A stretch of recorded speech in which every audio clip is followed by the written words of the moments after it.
Good afternoon.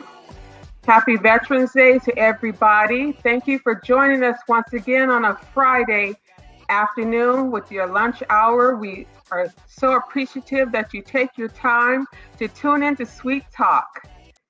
It is presented by Suite Life SoCal magazine. Today, we're honored to have a wonderful guest today. It's Miss Gloria Davis, who's Executive Director of Girls Club of LA, GCLA, and they're celebrating 50 years of standing in the gap for LA families. I am your host, Sarah Harris, and this is presented again in conjunction with Suite Life SoCal magazine. This fall issue is dedicated as our foodie issue. Please subscribe today at suitelifesocal.com. Once again, want to remind you of our wonderful, amazing trip to Greece. The deadline is coming up November 15th. Come with us. We had a wonderful trip to Dubai, and this is our next trip. We're going to Greece, so check us out. Go to suitelifesocal.com and click the link there to get more information. And now again, I'm your host, Sarah Harris. I'm publisher of Suite Life SoCal magazine.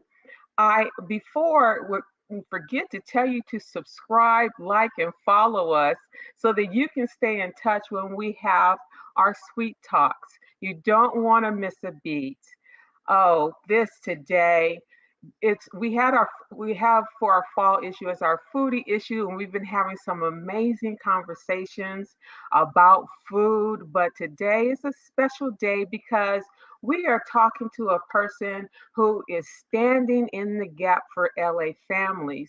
And so this is about our sweet causes that we love to be able to highlight. And here is a legacy organization that we have in the community who are celebrating the 50 years of service, and that's the Girls Club of LA.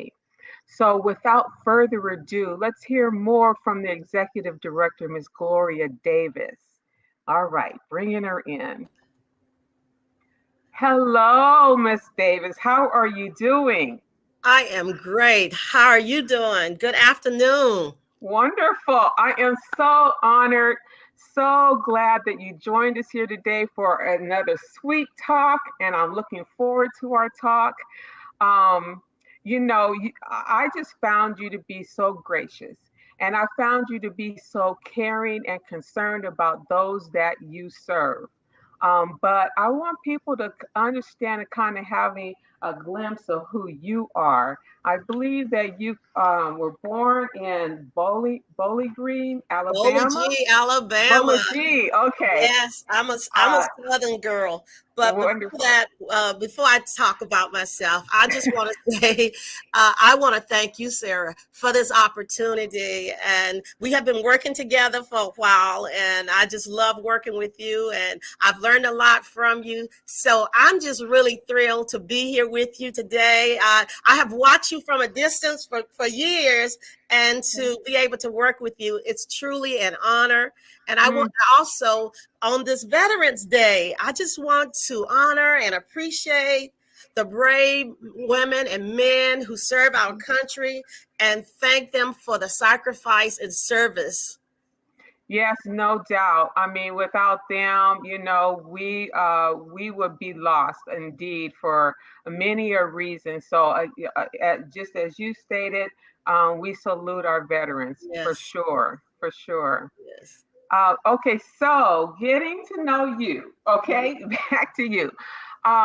You're a Southern girl. Yes. And coming through to California. And in your time with being a Southern girl, of course, like many others, experiencing the social and civic social injustices and discrimination and everything, and that had an impact on you at an early age. And you found your calling just to be of service. Kind of tell us about yourself and how you made your way from Alabama to California. Okay. Well, I was born to a teen mom. My mom was 17 years old when she had me, and her mother passed away when she was 5. So, not the grandmother, so the great grandparents, they raised me along with my mother and her 10 brothers and sisters. I've always had a village around me. So I think that Wonderful. that impacted me. And um, this was during the 60s and 70s. So I can remember the civil rights movement, the marches, all of that, and my family participated in. My great grand uncles, they participated in. I can remember them going to Selma. And also, one of the things that really stand out was when Dr. King would come to town, Greene County. That's where I'm from.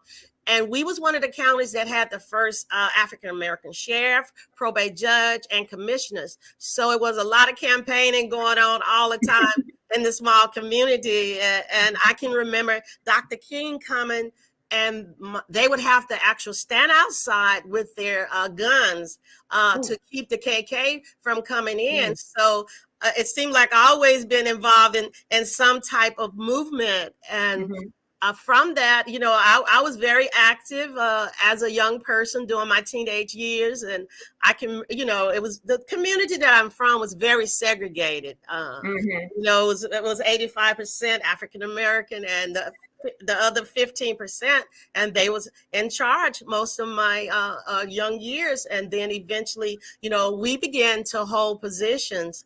And after high school, I went to Talladega College. It's a HBCU in Alabama. So, and it was also, it's a liberal arts college that teaches you a lot. And it had been very active in the civil rights movement. And it just, it all began from there. And one thing that happened to me when I was in college, my senior year, I got pregnant with my daughter. But hey, that was not going to stop me. Exactly. I came home for Thanksgiving, and my mom is still alive. I love her. I hope she's watching. She said, well, you don't have to go back to school. You could stay. And I was like, no.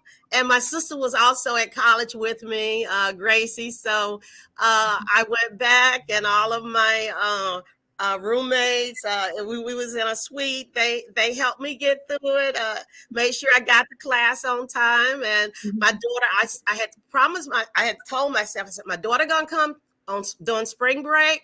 I'm going to stay out a week, and I'm going to go back to school. So this child decided to come the last day of spring break. Wow. Okay. I'm here. It was March 17th.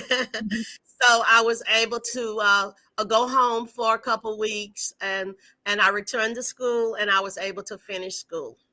So I love your tenacity. I love your dedication to knowing, what it is you were called to do. I love when people just have that drive and they just know that this is what I'm supposed to do. And so you took up and said, okay, I'm headed to California. What brought you to California?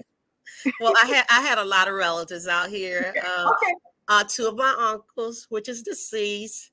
I love them to death. They were so helpful to me. And I really came out on a vacation with my young daughter, and the weather was so great. I just decided to stay. I'm here. You know what? If the California weather, it does get you. It does get you. But unfortunate, my great grandmother, she passed away 2 weeks after I was out here. So we had to go back, and I can always remember her saying that she wanted to live to see me graduate from college, and she did get that opportunity. Wonderful.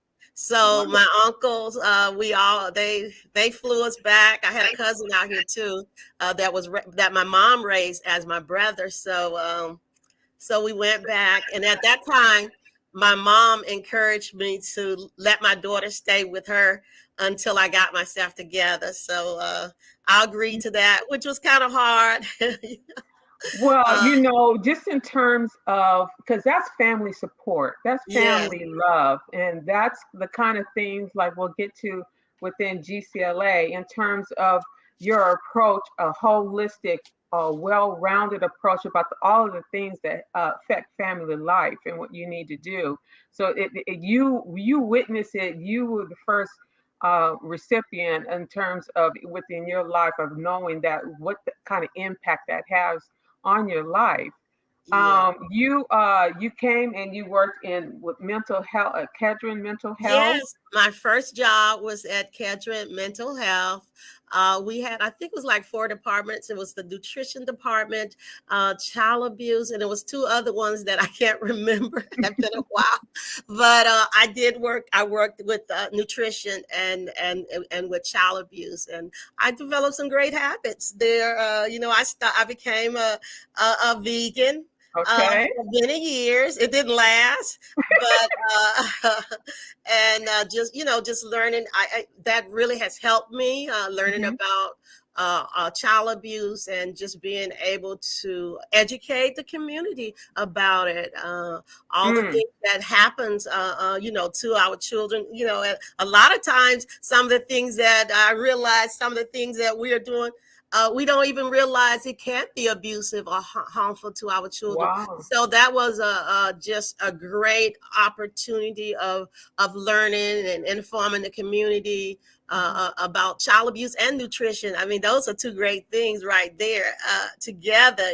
So Okay. Well, and then eventually you made your way to Girls Club of Los yeah. Angeles. So tell us So about that.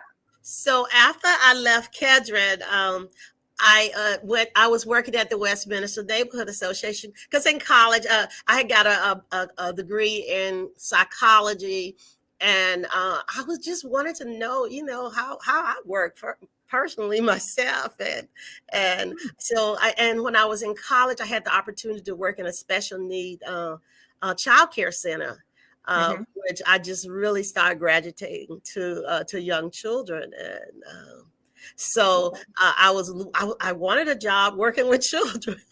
Well, So that's when I went to wonderful. the Westminster Neighborhood Association, which is no longer around, and from that I just learned so much there, and Dr. Payne and Mrs. Thrash and Kato Cooks, Mm-hmm. some of the people that was there and that was mentoring me, and the job came up over at the Faith Children's Center, the location that I'm at now, and Mrs. Thrash had said to me, "Oh, you have to go over there," and I was like, "No, I don't want to go. I'm comfortable here."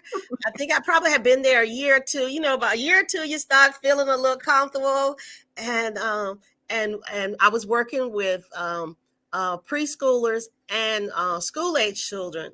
In the Mm-hmm. morning, I worked with the young children. In the afternoon, I went to work with the old children. And we just had got back from taking the children to the mountain. And I had about 2 weeks of comp time. And I was like, I can't go because I got all this comp time. Well, she said, well, you're going. And being the type of mentor that she was, she insisted. And I came over here, and I was the kindergarten teacher. And before long, I was asked to be the director of the school. And at that time, we had preschool through 3rd grade. And Mm-hmm. and after that, I went to some trainings with United Way, and that's when I learned about the Girls Club. Okay. And from that, it was positioned to be on the board of directors, and I Mm-hmm. had the opportunity to be on the board of directors, and um, we was concerned about where I was working here at the school, the Mm-hmm. child care center, and the school at that time, and Westminster Neighborhood Association went out of business. So I was able to do a merger. I didn't even know what I was doing at that time, along with the board of You directors don't even know your own power and skills, huh? Got it of like that. the of the Girls Club. I was Okay. able to merge the two, or bring the Child Care Center under the Girls Club. Because Mm-hmm. prior to that time, Girls Club was only serving girls. Mm-hmm. It was I was one of going the to get first. to that. Like, it's just not just girls. Yeah, Not it was. only that, it's not just young, but you service a variety of ages, Yes, and people and families and whatnot. It's just more than just Girls Club of Los yes, Angeles. yes. So you started about what, 25 years ago? About 28 years ago. Yeah, I think. 28 years ago. Yeah, Okay, and so about 28 years ago.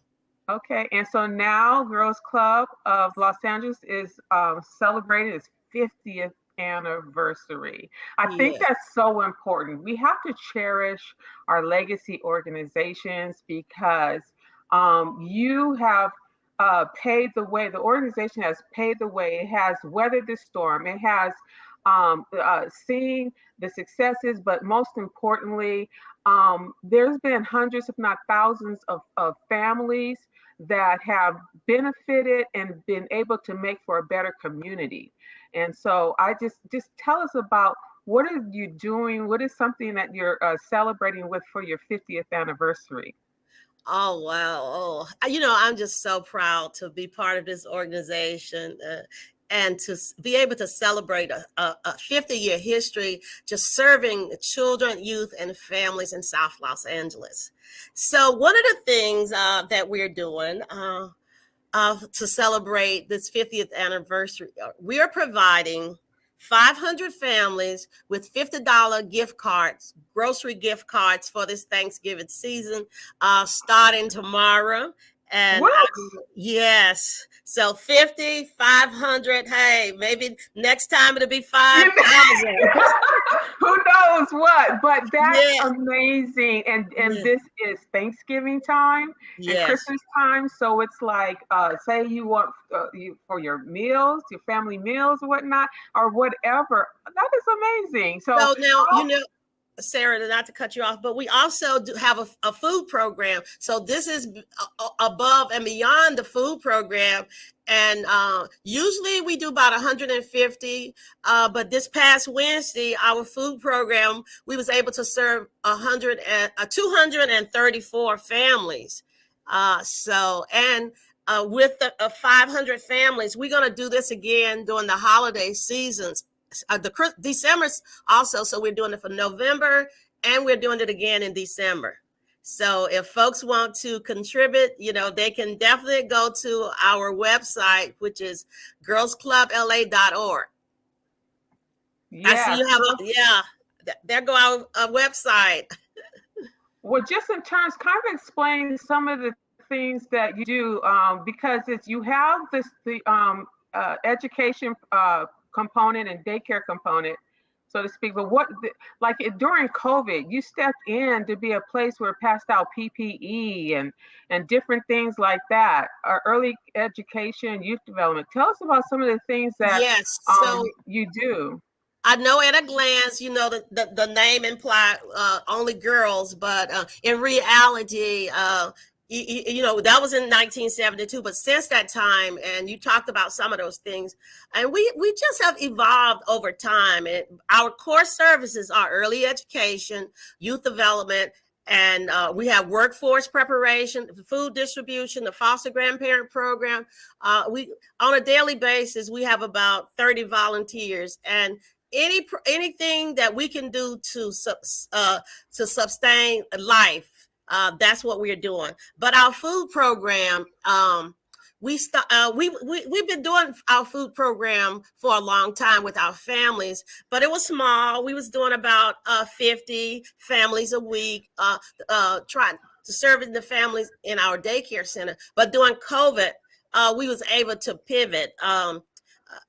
We closed down like everybody else. We was closed from March up into September. But during that time, we work with Community Health Council, we work with Community Coalition, Community Bill, and we was able to be a part of Chrysler. And from that, we was able to, I know we had to give probably almost 50,000 boxes. We was able to get the grocery boxes fresh from the farmers, and we distribute each week. we was distributing over 600. Some weeks it went as high as 800, and then we was able to get other funding in, and we a couple of times we was able to do 1,000, and this was just part of it. We was still doing the protective gear for the families, and then we started. I think around that July we started testing. We became a testing site. Wow. And we are still doing the testing all from that point up until now. You can come on Wednesdays and Friday and be tested here. And then we was able to open back up and start servicing our young children. We're not at the capacity that we was prior to COVID.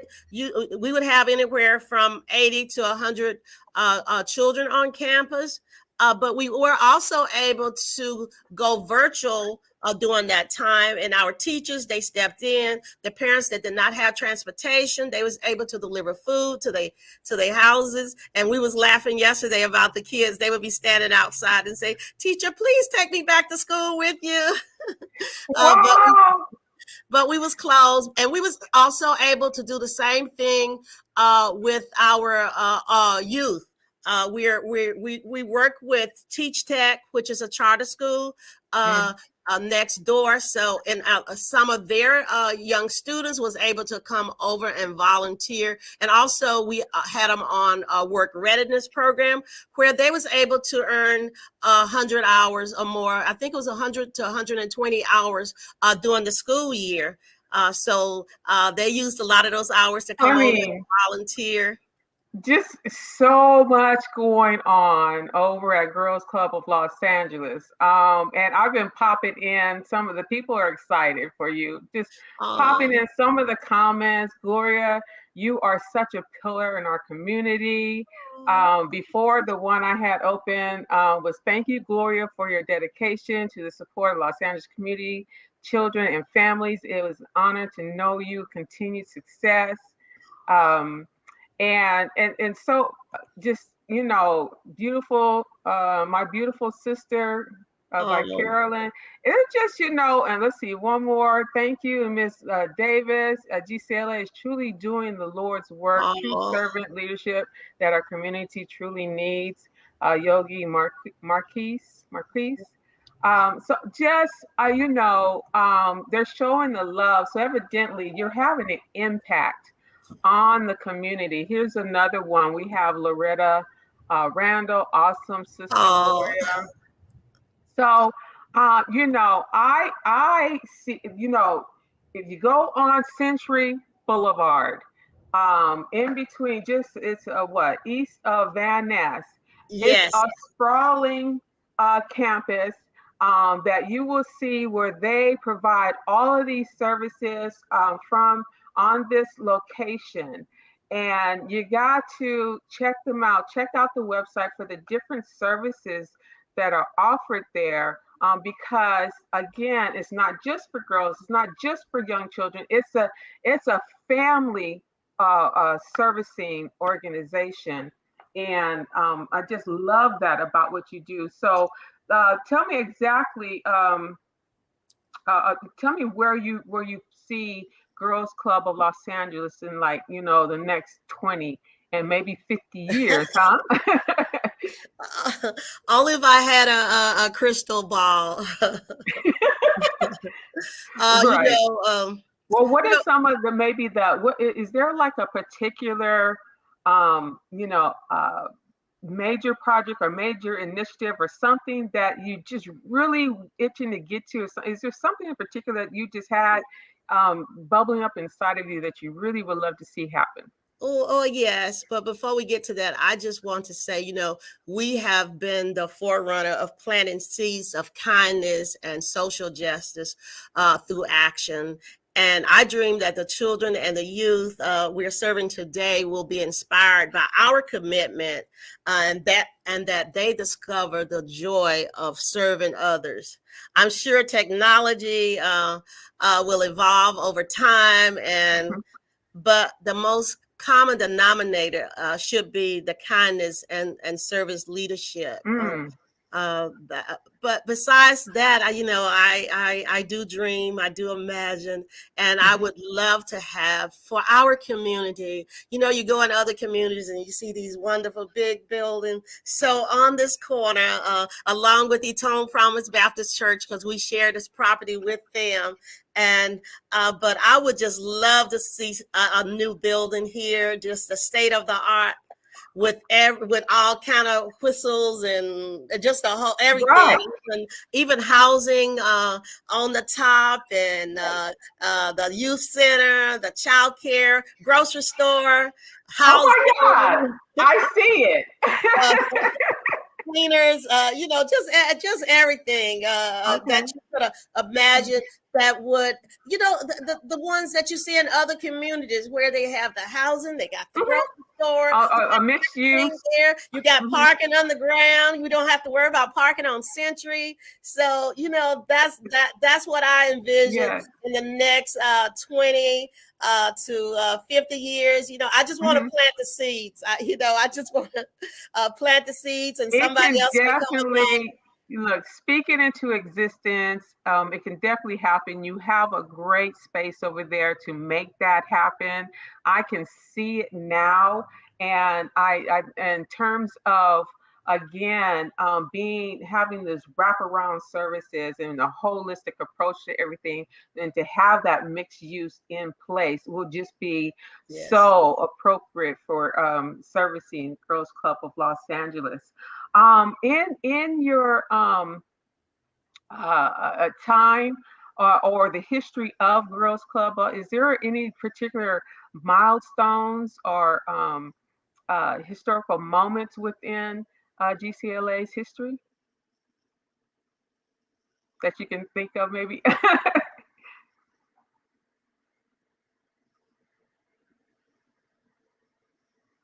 I think she froze. Oh. Oh my. Okay, there you are. Go ahead. Okay, yeah. I said there's been many historical moments that has taught us important lessons. I think that's what's speaks to me, and has highlighted our strength for resiliency. Uh, and this 50th anniversary has really allowed us to do some soul searching. This has been a year of service, reflection, and renewal. And some of the things that come to mind during the 28 years that I've been here is just seeing the growth of the families.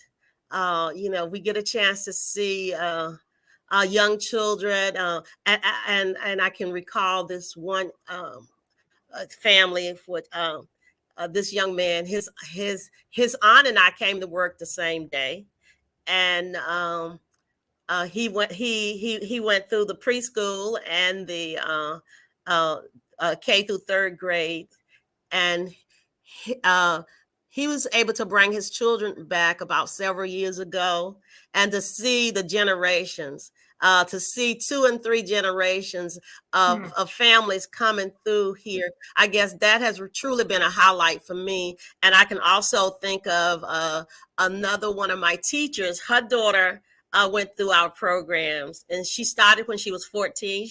She got her summer job here, and she went on to Cal State, LA, and got her bachelor's degree.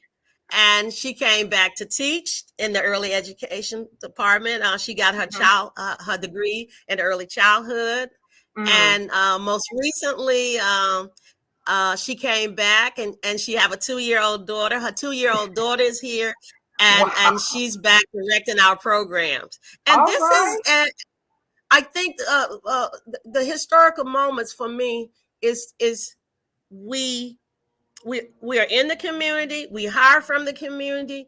A lot of my staff came through the Cal Work program. And from that, when they come through the Cal Work program, you get the chance to see them for a year or 9 months. And at that time, they interview for a job, and I have hired several of the staff like that. And some of them Wonderful. already had their degrees, And hey, it's just so beautiful to, be a part of this community, and you can really see the talent in the community. I can just imagine there's a reciprocal kind of environment in terms of you have families and people coming through, being recipients of your services, but then also too giving back or either coming to work there. So it just makes for a really great environment that I love to see happening. And we are a learning environment. I encourage all the staff to go to school. Some come in, they might not have a degree, but I encourage them, hey, go get your degree. The risk and it's okay, they leave. I want them to go on to the next level, but that's part of the growth and development. One of my staff said, "Oh, this is just a development agency. We don't worry when people leave. We know they are doing what they need to do. We grow them and we let them go out into the community or to another city, and they do what they have to do." Wonderful. Wonderful. Well, it's been an honor to have you as our feature here in our fall issue. I want people to check it out at SuiteLifeSoCal.com to read more about her story, about GCLA, and also to tell them once more. There's one thing I wanted to point out. This is part of the spread, but also too, you were a recipient of a $50,000 grant from Council Member Marquise Harris Dawson. Yes. And the LA City Council District 8. Yes. And so just in terms of recognizing GCLA and all the awesome work that you're doing there. So tell us about, again, how can this giveaway that you're having or contributions to people, this $500 for $50 each. Yes. Tell us more about that. Yes. So I also I have to give a shout out to some people, because these gift cards, they will aid families with preparing their meals during the holidays. But this was an act of kindness made possible with the generous donation that you mentioned, Council person Marquise Harris Dawson and County Supervisor Holly J. Mitchell and the Los Angeles County Federation of Labor. Those are the people that we are able to do this, and we really appreciate it. But you can go to our website, which is www.girlsclubla.org, and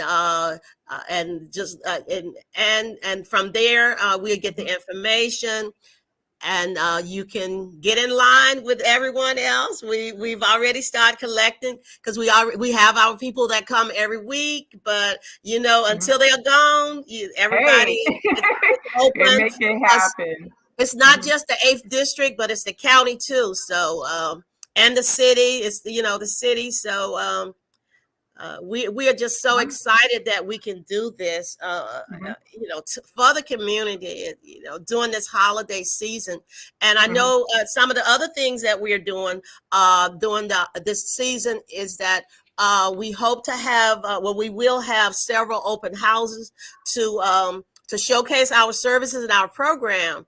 That way you get in, you come in, you can see our child care center, our youth classroom where we serve our youth.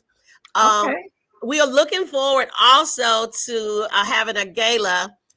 We've been sort of going back and forth, but we usually do a gala, and this will happen in 2023. It's called the Women of Change, and we honor 4 women: the woman of commitment, the woman of character, the woman of courage, and the woman of change. So those that's something that will be coming up too. And finally, one last thing, in 2023, We will be doing a name change to clearly define who we are and what we do, so there are no confusion in the community about whether we serve girls or women. But we have evolved, and it's time to do that name change. Mm-hmm. Well, we look forward to that because you definitely want the people to understand that you're not limited to just the girls and what you do. I celebrate you and all that you do, and keep Suite Life SoCal posted. We'll help to promote the open houses, your Yes, gala, all of that. We look absolutely. forward to partnering with you on that. And again, I just want to say congratulations on your 50 years of service at GCLA, and as well as yourself for just the monumental task that you took on for caring for Los Angeles families. And you do it so well, and you do it with excellence. So, again, um, thank you so much for joining us today for some sweet talk. And we look Could forward I to just continuing. Could I Sure. just say one last thing? I Mhm. just want, we know we have many community members who know someone who's able to donate to a cause like ours, or they just might want to give back to our community. It's a lot of organizations in the community, so reach out. That's my call to action today. And we know we have Giving Tuesdays coming up, and this is a Yes. global generosity movement that Mhm, takes place Tuesday, November the 29th this year. And mhm. it unleashes the power of people and organization to transform our community and the world. So please donate on Giving Anytime, Tuesday. anytime, but no, November the 29th is the day, but you can Yes, donate anytime. Donate absolutely. today. Yes, thank Yes, you. yes, for Well, sure. it's been a pleasure being here with you, and thank you for this opportunity. And I look forward to seeing you more. I know we've been running into each other out in the Yes, community now we that have, we're coming haven't we? back. Which is good, which is good. Yes, I'm so yes, glad for that. But you know why that is? That's me getting out more. So, yes, me too. okay. Okay. Have a wonderful rest of your weekend. Everybody else, if you could just stay for a minute, but we will say goodbye to Miss Gloria Davis. It's been an honor having you in today. Thank you so Thank much. you. Thank you. Thank you, everyone. So that's another wonderful, awesome, sweet talk that we've had today. She is a phenomenal woman, isn't she? And GCLA Girls Club of Los Angeles is a phenomenal organization. I cherish our legacy organizations for having the mainstay to keep going at it, to be of service, and being a positive impact on thousands of families. Stay tuned with us. Please like, share, and subscribe. We thank you, everybody, for your participation in your comments today. Please keep us going and share it today. Stay in touch with us at SuiteLifeSoCal.com or on our social media pages at Suite Life SoCal. And that's SUITE, Life SoCal. Okay, stay sweet. Thank you, everybody.